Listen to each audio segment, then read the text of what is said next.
129 വർഷം പഴക്കമുള്ള മുല്ലപ്പെരിയാർ ഡാമിന്റെ സുരക്ഷ മുൻനിർത്തിയാണ് പുതിയ അണക്കെട്ട് നിർമ്മിക്കാൻ സർക്കാർ നീക്കം നടത്തുന്നതെന്ന് ജലവിഭവ വകുപ്പ് മന്ത്രി റോഷി അഗസ്റ്റിൻ പറഞ്ഞു.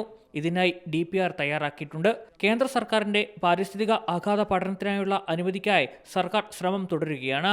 തമിഴ്നാടിന് ജലവും കേരളത്തിന് സുരക്ഷ എന്നതുമാണ് ഈ വിഷയത്തിൽ സർക്കാരിന്റെ നയമെന്നും മന്ത്രി നിയമസഭയിൽ വ്യക്തമാക്കി. കാവേരി ട്രിബ്യൂണൽ ഉത്തരവ് പ്രകാരം പാമ്പാർ സബ് ബേസിനിൽ 3 പദ്ധതികളിലായി 3 ഡാമുകൾക്ക് വേണ്ടി തൃശൂർ ഫീൽഡ് സ്റ്റഡി സർക്കിൾ പഠനം നടത്തിയിട്ടുണ്ട്.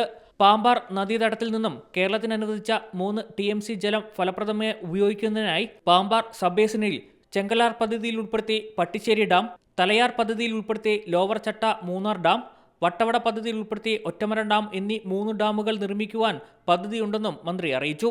ഭവാനി ബേസിൽ നിന്നും അനുവദിച്ച 6 TMC ജലത്തിൽ നിന്ന് 2.87 TMC ജലം ഉപയോഗിക്കുന്നതിനായി അട്ടപ്പാടി, ചിറ്റൂർ, ശിശുവാണി പുഴയ്ക്ക് കുറുകെ ഡാം നിർമ്മിക്കുന്നതിനുള്ള പഠനം നടത്തിയിട്ടുണ്ട്. ഇതിന്റെ വിശദമായ പദ്ധതി രേഖ ജല കമ്മീഷന്റെ അംഗീകാരത്തിനായി സമർപ്പിച്ചിട്ടുണ്ടെന്നും മന്ത്രി അറിയിച്ചു. ചാലക്കുടിയുടെ പോഷക നദിയായ കാരാപ്പാറ പുഴയിൽ അണക്കെട്ട് നിർമ്മിക്കാനും പദ്ധതിയുണ്ട്.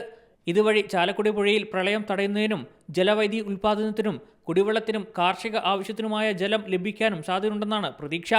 2019 പ്രളയത്തിൽ ഏറ്റവും കൂടുതൽ നാശനഷ്ടം നേരിട്ട മലപ്പുറം ജില്ലയിലെ പോത്തുകല്ല് പഞ്ചായത്തിലെ അമ്പിട്ടാൻപെട്ടിയിൽ പ്രളയ നിയന്ത്രണ അണക്കെട്ടിന്റെ സാധ്യതാ പഠനത്തിനായുള്ള സംസ്ഥാന ദുരന്ത നിവാരണ അതോറിറ്റിയുടെ പരിഗണനയിലാണെന്നും മന്ത്രി പറഞ്ഞു. C Malayalam news, Thiruvananthapuram. പുതിയ വാർത്തകളും വിശേഷങ്ങളും ഇനി വിരൽ തുമ്പിൽ. എല്ലാ ഡിജിറ്റൽ പ്ലാറ്റ്ഫോമുകളിലും ഇപ്പോൾ സി മലയാളം ന്യൂസ് ലഭ്യം.